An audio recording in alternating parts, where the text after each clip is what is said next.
ከኔ ጋር በመለያየት ነው ደስ ያለ እኮ አንተም ሰው ሆነ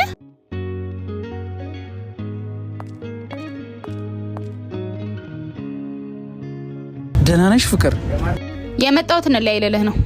አይሆንም ማርቲ፣ እኔ አንቺን ነው ማግባት የምፈልገው። እኔ ደግሞ ሰልችተኛል።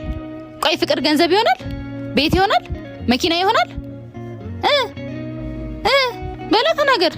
አይሆንም ግን ደግሞ ዝጋ። እንደውም ልንገር ተለያይተናል። እሺ ደስ ይለኛል። ምን ማለት ከኔ ጋር በመለያየት ነው ደስ ያለ እኮ አንተም ሰው ሆነ? አዎ እኔም ሰው ሆኜ እኔ ላገባሽ እንደምፈልግ ስለግርሽ ቀጥሎ ላንቺ ጥሩ ዜና ነበረኝ። ለዘመናት የለፋውበት የንግድ ስራዬ ፍሬ አፍርቶ ከፓኪስታን ነጋዴዎች ጋር በመሆን ንግዴን አስፋፍቻለሁ። አሁን ገንዘብ አለኝ።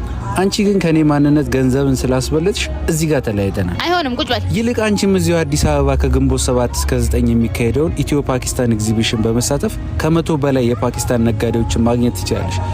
በኤግዚቢሽኑ የኤሌክትሮኒክስ እቃዎች፣ ጨርቃ ጨርቅ፣ የሕክምና እቃዎች፣ የግብርና እቃዎች እንዲሁም የኤሌክትሮኒክስ እና የቤት እቃዎች ይገኙበታል። መሳተፍ ትችላለሽ። ለወደፊቱ በልብ ሚዛን ገንዘብ አይመዘንም። ሰው ገንዘቡ ቢጠፋበት ሰርቶ ይተካል፣ ልቡ ቢጠፋበት ግን ለራሱም ይጠፋል። ደህና ሰንብቺ።